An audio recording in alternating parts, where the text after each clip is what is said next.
আল্লাহ তাআলা পারেন না এমন কোনো বিষয় নেই। আল্লাহ চাইলে সবকিছুই সম্ভব। তবে আল্লাহ তাআলার সাধারণ নিয়মের ব্যতিক্রম এটা। আল্লাহ তাআলা ব্যতিক্রম করেন অনেক সময়, কিন্তু সাধারণ নিয়মের খেলাফ এটি, যে যা হয়েছে সেটাকে আল্লাহ উল্টায় দিবেন। আল্লাহ চাইলে অনেক কিছুই পারেন এবং আল্লাহ করেন মাঝে মধ্যে। বাট আল্লাহর একটা জিনিস মনে রাখতে হবে, একটা হলো আল্লাহর কুদরত, এটা হলো সুন্নাহ। আল্লাহর নিয়ম সাধারণ নিয়ম এটা নয়। তবে কুদরত মানে আল্লাহর পরীক্ষা, আল্লাহর শক্তি, আল্লাহর সামর্থ্যের কথা যদি বলেন, তাহলে আল্লাহ তাআলা এটা পারেন। এবং শক্তি সামর্থ্যের বিষয়টা আল্লাহ তাআলা মাঝে মধ্যে জাহির করেন, কুদরত মাঝে মধ্যে আল্লাহ জাহির করেন।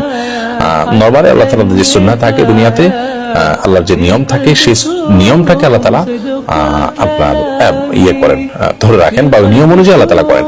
অতএব আপনি আল্লাহর কাছে ভালো ফলাফলের জন্য দোয়া করবেন, আল্লাহ আপনি আমার ফলাফল যেন ভালো হয়, আমার ভুল অ্যান্সার করার কারণে যে ক্ষতি হয় সেটা যেন পুষিয়ে যায়, সেজন্য আপনি দোয়া করবেন।